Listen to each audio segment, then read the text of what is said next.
Evening, ladies and gents, how are you doing? Listen, I'm sorry, it's going to be a rant today. It can't be helped. I've really tried, my blood pressure's far too high, but there's just too many human McNuggets gobbing off their ridiculous, stupid, ignorant, ill-informed, ludicrous opinions on a daily basis in positions of, authority. Like the British media actually interview these people and spread their opinions around like they're the font of all knowledge when the things they say are mind-meltingly idiotic. And it gets even worse than this. I'll cover Stewart Lee's ludicrous, brain-dead, out-thought by a bucket of snot ignorance here in a moment, but we've even got a sitting MP doing it. One of those independents that we've talked about so much, who's turns out he's not an independent, he's enthralled to a Bronze Age religious ideology, which means that if an imam told him to bash his knacker sack wafer thin with a mallet, he'd do it. So it's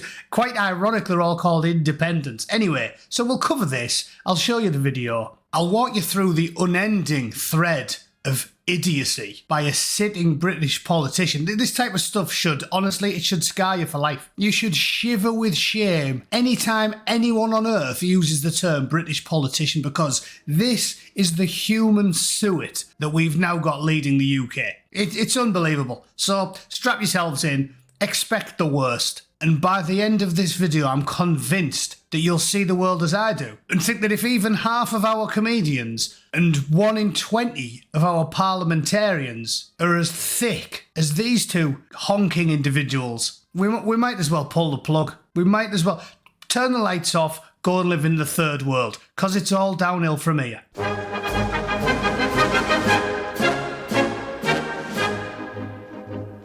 Okay, the first video that we're going to shake our heads in stunned bewilderment at is Stewart Lee saying that he wouldn't work in the States at the moment because he would fear being locked up if he performed his comedy in President Trump's America. And this was during a conversation with well-known, rabble-rousing, self-flagellating communist shit-for-brains Krishnan guru Murthy. Listen to this.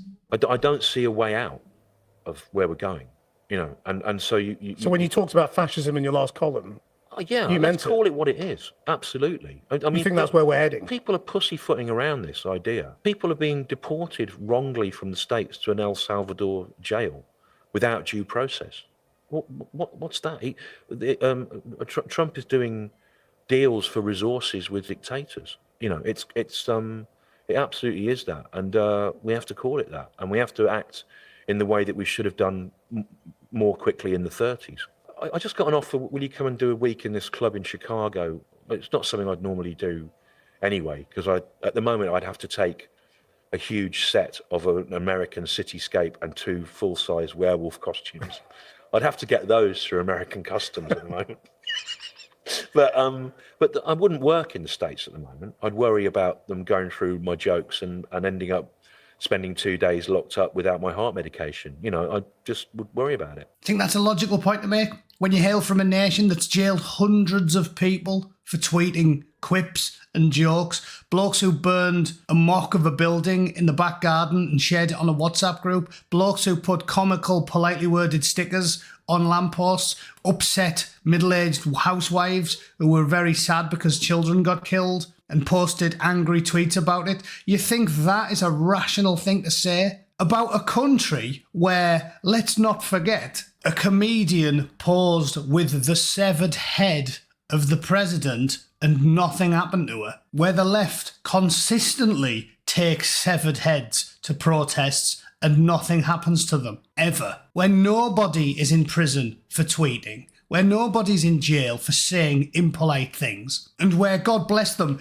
if a foreign man killed a load of little kids, everybody would loudly condemn it, unequivocally, and nobody would get arrested for it. So think of that. This fat, beetroot-headed, six-chin, gibbering Guardian reader who laughs loudly at his own terror. I don't even know what that joke was about cityscapes and werewolves, but the only person who responded that way is the bloke that told it. This is cognitive dissonance. It's off the chart on a grand scale. To sit there. This is why I posted in a somewhat angry tweet yesterday about British people always talking shit about America. The amount of people who slag off the States in the UK. Don't get me wrong, I used to do it too. In the 90s, I remember being a kid in school laughing about the American police shooting people. Because we had a high horse we could get on 30 years ago. But not now. Not now. The police enforce the law in the United States. They don't in the UK. The borders are controlled in the United States. They aren't in the UK. They deport people en masse in the United States. They don't in the UK. Don't sit there and get on your high horse talking about locking up comedians for telling jokes in the country that's locking up comedians for telling jokes, while talking about a country that doesn't lock up comedians for telling jokes. I mean, is that too difficult to grasp? Really? And it gets worse than this, because moving on from this saggy, pudding-brained shithead, let's discuss a similar but different series of events from this clown. Adnan Hussain MP is saying here on Twitter, this is a sitting British MP, what Rupert actually wants to say is, free speech means protecting the right to offend Alan's lads. Yeah, it does, yeah, offend anyone. Yeah, it's not rocket science, is it, son? When you're the product of incestuous relationships with your cousins, it shows, it definitely shows, not just in your IQ score or a brain scan or your webbed feet or your 6 fingers. No, it shows in your tweets, Adnan. Because you can't be that thick. You can't be that thick and get elected to Parliament unless you're from a minority. There's no way. So they talk about privilege. I wish I had the privilege of being as thick as dehydrated whale spunk and still being able to get elected to Parliament. Because I don't. This bloke would struggle to get through the Gruffalo, let alone a long book about civics. Obviously, I responded, imagine thinking you can ban offending people. These are feelings. Until we've got like Minority Report technology and brain scanners on the wrist, you can't lock people up for offending people. The UK's been backwards on this ever since Blair started tinkering with the Communications Act. It's preposterous. Everybody knows it is, but nobody's going to do anything about it because the UK is a joke and it's led by scum that hate you. And his tweets get even worse than this. Look at this one. In response to Lord Talbot saying to him, free speech means free speech, which is the right to offend people. Why should your tribe be treated differently? And he says, oh, you don't have an absolute right to offend, do you? Would you call a black man the N-word? Would you call a gay man the F-word? What? Flamboyant? Would you use an obvious racist slur against other minorities? Would you burn a flag? Free speech is not absolute for very good reason. Shut up, religious zealot. That's what he's a religious zealot using his power to try and bring more power to his little tribe so they can call you whatever they want. As I've said, Ash Sarkar delights in using racial slurs against white people because she knows in the UK that you can't give her the same back. Fortunately, we're an inventive people and we don't need to. We just say things like, shave your tash, you little fat gremlin. Easy. Don't need to talk about a race, do we? Simple. But the point is, we should be on a level playing field. If she's going to mock my race and ethnicity, I should be able to do the same to her. But I'm not allowed, am I? Because you're not equal in the United Kingdom. It's not a free country. It's a left-wing police state with a woke Stasi. And you're a second-class citizen. So just accept the fact. Or, bide your time and watch what happens. Because it's going to get fixed one way or another. And Talbot responded, the comparison doesn't work. Insulting a person is different from insulting a concept such as a religion. People have feelings. A book doesn't. Well, Talbot's being wet. It's legal to insult people. I'm sure he's an absolute shithouse as well.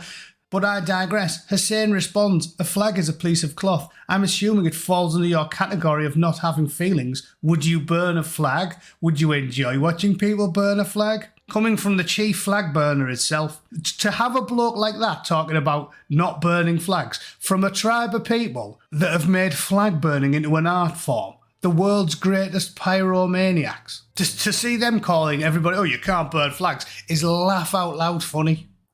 And Talbot responded, look, just checking, is this what you mean? Yeah, exactly. They do nought but burn flags. They love burning a flag. It's like a pastime for them. And obviously I pointed out, yeah, you can burn flags. No one cares. No one cares. It happens all the time, every day. So shut up. You're just a hypocrite and you're a liar and you're engaging in tribal warfare.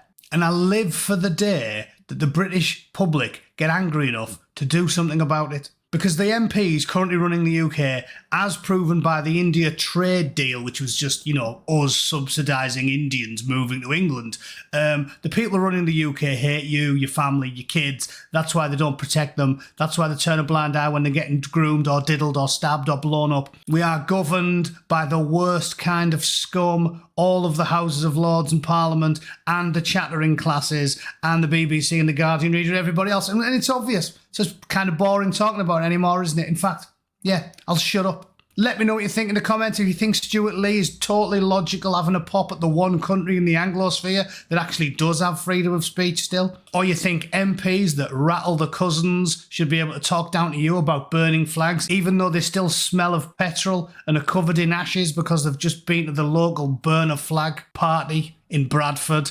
Let me know what you think in the comments. It's unbelievable. It's unbelievable hypocrisy and stupidity, but it's par for the course in the UK these days, so get used to it. All right? Thanks for tuning in. I'll see you all tomorrow. Toodle pip. Cheers.